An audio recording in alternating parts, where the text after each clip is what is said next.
வணக்கம் மாணவர்களே, இந்த வீடியோவில் வந்து இயற்கை பூச்சிக்கொல்லி பற்றி பார்க்க போகிறோம்.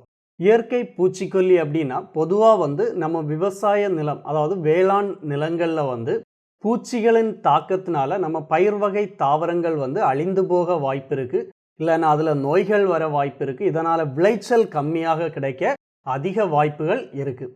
அப்போ இந்த பூச்சிகளை அழிக்கணும் இல்லை விரட்டணும் அப்படின்னா நம்ம எதை பயன்படுத்துகிறோம்? பூச்சிக்கொல்லியை பயன்படுத்துகிறோம். பொதுவாக இன்னைக்கு நாம் பயன்படுத்திட்டு இருக்கக்கூடிய பூச்சிக்கொல்லி எதுன்னா வேதிப்பொருட்களாலான பூச்சிக்கொல்லி. அப்போ வேதிப்பொருட்களாலான பூச்சிக்கொல்லியை பயன்படுத்தும் போது இதனால் பல விளைவுகள் ஏற்படுது. தாவரங்களில் வந்து அப்படியே அந்த வேதிப்பொருட்கள் தாவரங்களுக்குள்ளே போகுது. அது காய்கறிகள் பழங்களில் வந்து அப்படியே ஸ்டோர் ஆகிடுது, அதாவது சேகரித்து வைக்கப்படுது. திரும்ப அந்த பழங்கள் காய்கறிகளை நாம் சாப்பிடும்போது அது நம்ம உடலுக்குள்ளே வருது. இதனால் பல நோய்கள் வந்து நமக்கு வர வாய்ப்பு இருக்குது. அப்போ இயற்கை பூச்சிக்கொல்லியை பயன்படுத்துறதுனால இந்த மாதிரியான பாதிப்புகளை வந்து நாம் குறைக்க முடியும். அப்போ பொதுவாக வந்து தாவரங்களை தாக்கக்கூடிய பூச்சிகள் எதெல்லாம் அப்படின்னு பார்த்தோம்னா செடிப்பேன்,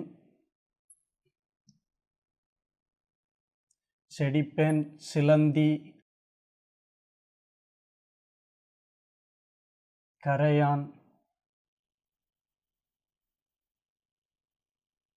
ஸோ இந்த மாதிரியான பூச்சிகள் தான் வந்து அதிகமாக தாவரங்களை தாக்கக்கூடியது. அதுவும் அது எப்படி வருதுன்னு பார்த்தோன்னா கூட்டமாக அப்படியே திரளாக வந்து நம்ம தாவரங்களை வந்து தாக்குது. தாவரங்களில் வந்து பல விளைவுகளை ஏற்படுத்துது. அது அப்படியே தாவரங்களை சிதைத்து விட்டுருது. அது மட்டும் இல்லாமல் பல நுண்ணுயிர்களையும் எடுத்துட்டு வந்து இதை என்ன பண்ணிடுது, நம்ம தாவரங்களில் வந்து அப்படியே பரப்பி விட்டுருது. அப்போ அந்த நுண்ணுயிர்கள்னால பல நோய்கள் வந்து தாவரங்களில் ஏற்பட வாய்ப்பு இருக்குது. அப்போ இந்த பூச்சிகள் வந்து நோய்களையும் என்ன பண்ணுது, அப்படியே பரப்பி விட்டுருது. அப்போ இதனால் வந்து இதை அழிக்கிறதுக்காக நாம் இன்னைக்கு எதை பயன்படுத்துகிறோம்? வேதி பூச்சிக்கொல்லியை தான் அதிகமாக பயன்படுத்திட்டு இருக்கோம். அதுக்கு ஒரு மாற்று வழியை தான் நாம் பார்க்க போகிறோம். அப்போ இது தாவரங்களில் வந்து எந்த பாதிப்பை ஏற்படுத்தும் அப்படின்னு பார்த்தோம்னா மலர், பழங்கள், காய்கறிகள்,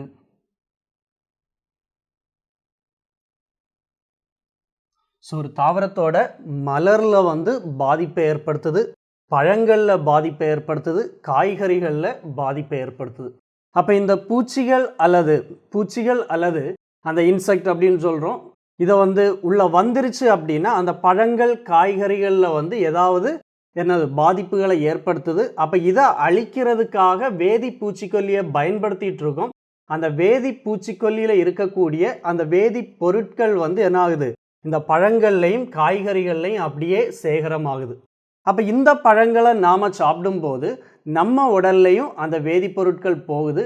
இதன் மூலமாக பல நோய்கள், புற்றுநோய் வரைக்கும் வர வாய்ப்பு இருக்குது. அப்போ இந்த நோய்கள் நமக்கு வாரதுனால இதை பயன்படுத்துறது வந்து பாதுகாப்பு அற்றது அப்படின்னு இன்னைக்கு சொல்கிறாங்க. அதாவது வேதிப்பொருட்களை பயன்படுத்துறது அல்லது வேதி பூச்சிக்கொல்லியை பயன்படுத்துறது பாதுகாப்பற்றது. அதே மாதிரி அது மூலமாக உருவாகக்கூடிய பழங்கள் காய்கறிகளை உண்ணக்கூடியதும் பாதுகாப்பற்றது அப்படின்னு சொல்கிறாங்க.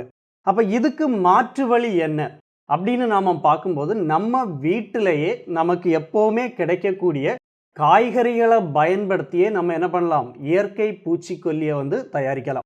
அப்போ இயற்கை பூச்சிக்கொல்லியை வந்து நாம் அந்த விவசாய நிலத்தில் கொடுக்கறதுனால என்ன ஆகும், இதனால் எந்த பாதிப்புகளும் வந்து ஏற்படாது.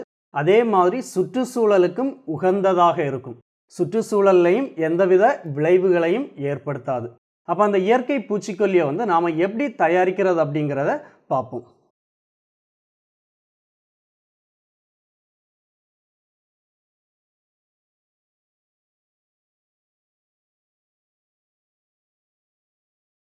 ஸோ முதல்ல என்ன பண்ண போகிறோம் அப்படின்னா, நம்ம வீட்டில் இருக்கக்கூடிய நம்ம காரமான சில்லி, அதாவது காரமான மிளகாய் அப்படின்னு சொல்லுவோம், ரொம்பவே காரமான மிளகாயை வந்து 120 கிராம் எடுத்துக்கிறோம்.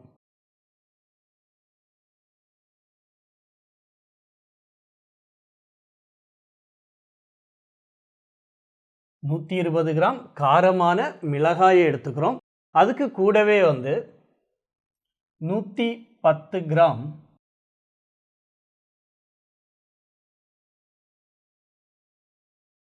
பூண்டு அல்லது வெங்காயம்.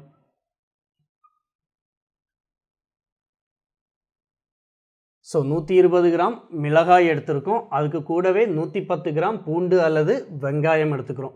ஸோ இது வந்து எப்போவுமே நம்ம வீட்டில் இருக்கக்கூடியது தான். அப்போ இதை வந்து எடுத்து என்ன பண்ணுறோம் அப்படின்னா, சின்ன துண்டுகளாக வந்து அதை நறுக்கிறோம். சிறு துண்டுகளாக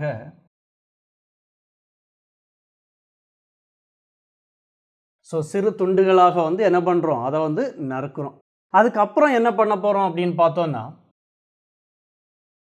500 மில்லி லிட்டர் வெதுவெதுப்பான நீர்.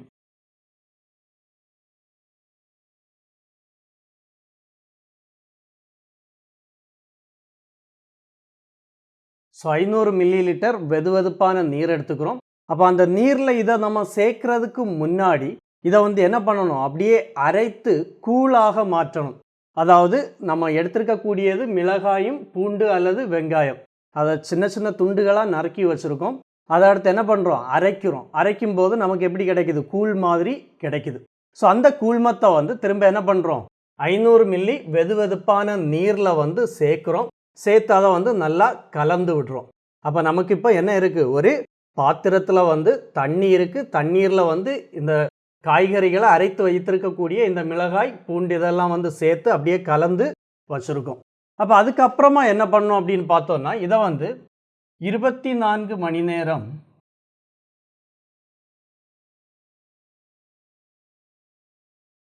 24 மணி நேரம் வந்து ஒரு பிளேஸில், ஒரு இடத்துல வந்து அப்படியே வச்சிடணும். அப்போ வைக்கிறதுக்கு நம்ம எந்த ஒரு பாத்திரத்தை எடுக்கணும் அப்படின்னா, ஒரு கண்ணாடி கொள்கலன்.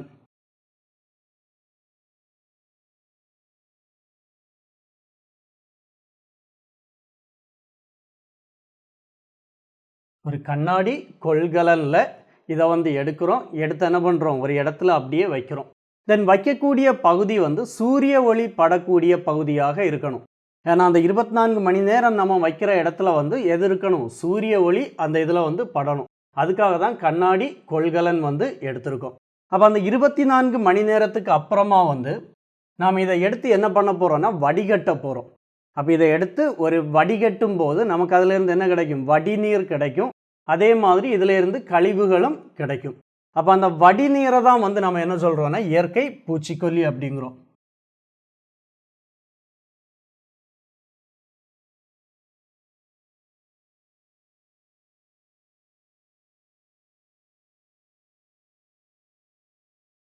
அந்த வடிநீரை தான் நம்ம எதா பயன்படுத்த போகிறோம், பூச்சிக்கொல்லியாக பயன்படுத்த போகிறோம்.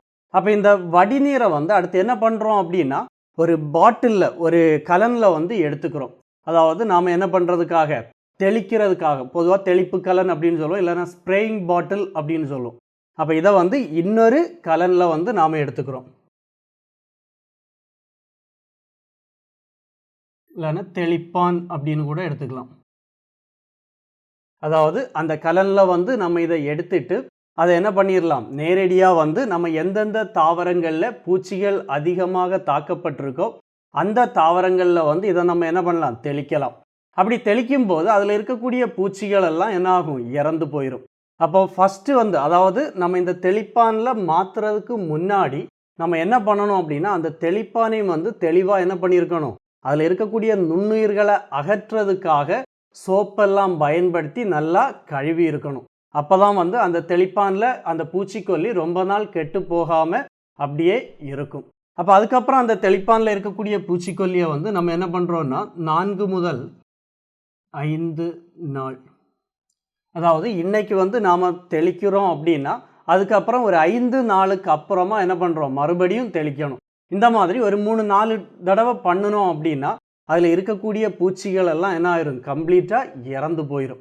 அப்போ இதே மாதிரி இதை வந்து நம்ம அந்த விவசாய நிலத்திலையும் தெளித்தோம் அப்படின்னா எந்தவித பூச்சிகளும் அந்த நிலத்தில் வாரதுக்கு வாய்ப்பே கிடையாது. அப்போ பாதிக்கப்பட்ட தாவரங்கள்லையும் நாம் தெளிக்கலாம், அந்த வேளாண் நிலங்கள்லையும் வந்து என்ன பண்ணலாம், தெளிக்கலாம். அப்போ எந்தவித பூச்சிகளும் நம்ம வேளாண் நிலங்களில் வர வாய்ப்பு கிடையாது. நம்ம தாவரமும் ஆரோக்கியமாக வளரும், நமக்கு அதிக விளைச்சலும் கிடைக்கும்.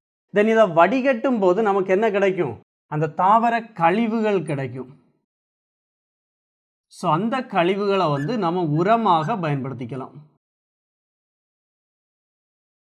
ஸோ கிடைக்கக்கூடிய கழிவுகளை வந்து நம்ம என்ன பண்ணலாம், வெளியே கொட்டாமல் அதையும் வந்து தாவரத்துக்கு உரமாக பயன்படுத்திக்கலாம்.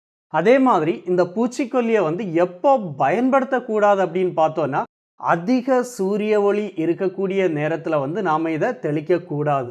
ஏன் அப்படின்னா இதில் வந்து நம்ம மிளகாய், பூண்டு, வெங்காயம் எல்லாம் சேர்த்துருக்கிறதுனால அதிக வெயில் இருக்கக்கூடிய நேரத்தில் வந்து நாம் தெளித்தோம் அப்படின்னா அந்த இலைகளில் வந்து அது பாதிப்பை ஏற்படுத்தும். அந்த தாவரம் வந்து அழிந்து போகும் வாய்ப்பு இருக்குது. அப்போ இதை எப்போ பயன்படுத்தணும்னா அதிக சூரிய ஒளி இல்லாத நேரத்தில் தான் வந்து தாவரங்களுக்கு நாம் இதை பயன்படுத்தணும். அப்போ இயற்கை பூச்சிக்கொல்லியை வந்து நாம் பயன்படுத்துறதுனால நமக்கு ஆரோக்கியமாக வாழ முடியும். சுற்றுச்சூழலுக்கும் எந்த பாதிப்பும் கிடையாது. அதிலிருந்து கிடைக்கக்கூடிய விளைச்சல், அதாவது நமக்கு பழங்கள், காய்கறிகள் எல்லாம் அதை சாப்பிட்றதுனால நமக்கு எந்தவித பக்க விளைவுகளும் கிடையாது. ஸோ நாம் வீட்டிலேயே என்ன பண்ணிக்கலாம், இயற்கை பூச்சிக்கொல்லியை வந்து தயாரித்து பயன்படுத்தலாம்.